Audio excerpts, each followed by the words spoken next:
The complex sale really looks and needs the merge process.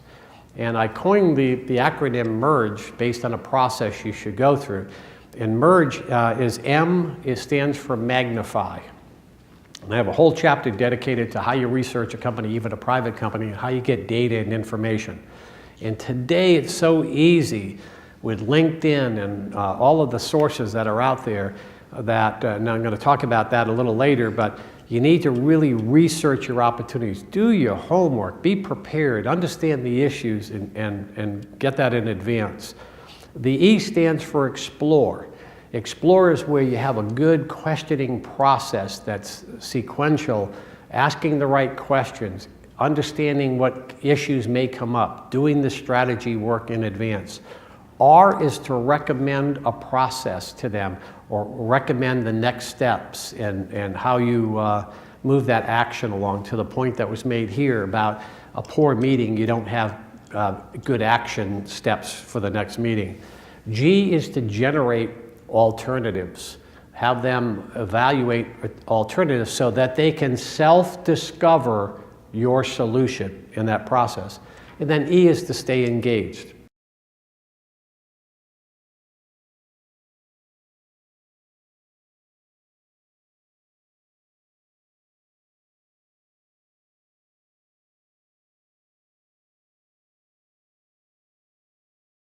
So what you need to do, and this is what we do, is you come back to setting up a meeting plan. How many of you put together a plan prior to going to a meeting? Okay, what are some of the things you do?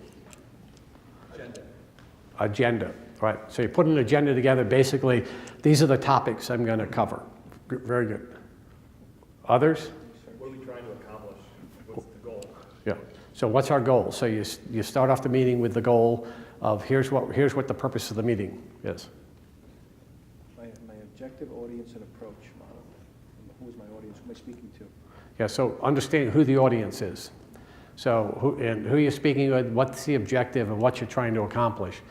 All of those things that you talked about are sitting here in the meeting plan with a couple more, I think, aha moments, especially game changers for me in my career. I used to work with a guy many years ago from Merrill Lynch, did a lot of joint work with this guy out of San Diego, and he was like the greatest salesman of opening up opportunities and so forth. And like many of you just said, he started off, first of all, we had an agenda. And many times we used to have a pre-meeting call, which was really effective.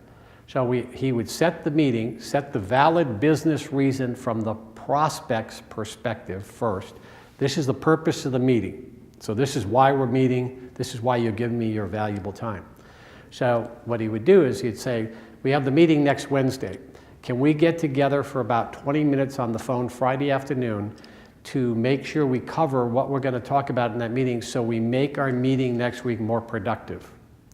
So we get on the call and we say, this is what we're going to be talking about, high level, so forth. And then they go, oh, you know, I should probably have my CFO in the meeting. I should have maybe my HR director there too, and so forth. Now the meeting gets more, they tell you a little bit about something, they may even send you something in advance, but it's all about preparation of the meeting. So the first thing we want to start off with is that valid business reason for the meeting. And then number two is we need to know, do you have credibility with this buyer or no? And it's almost like you need to give yourself a credibility check.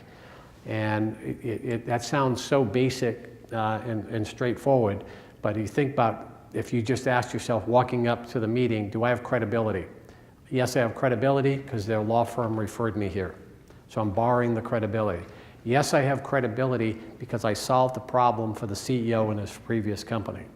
Yes, I have credibility because they responded to me because they read my white papers, heard me speak at a conference, they perceive me as an expert. So you need to do your credibility check, or no, they don't know me from Adam. I need to somehow build credibility in the meeting. And one way of building credibility is to run a very effective meeting. So you're running a very effective meeting.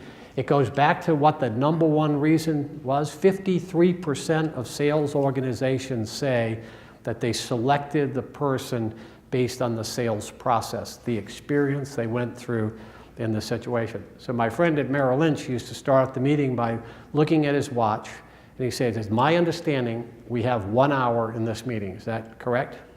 Everybody's nodding. A few people look relieved, like, good, I thought we were here all afternoon. So they know we've got a time set for the meeting. Looks very organized.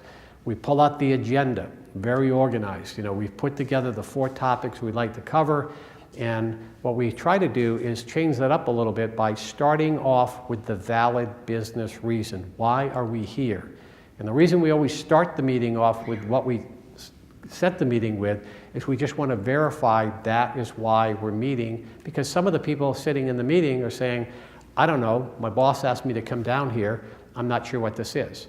So let me start the meeting. So the reason we're getting together today, as we discussed on the phone, was we talked about this and that and so forth. Has anything changed in the last week since we talked about that? No. So now we all know, everybody knows why we're there, setting the valid business reason. So the valid business reason for an organization is going to be, the key ideas behind this is what's in it for the customer, what's in it for them. In the client's language, why do they want to meet you?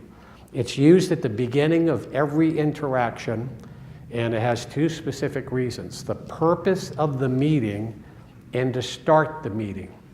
So I always start every conversation, if I have a follow-up email, I kind of remind them what this is all about. And if you want to be client-focused, there's no option for not using the valid business reason to start the meeting.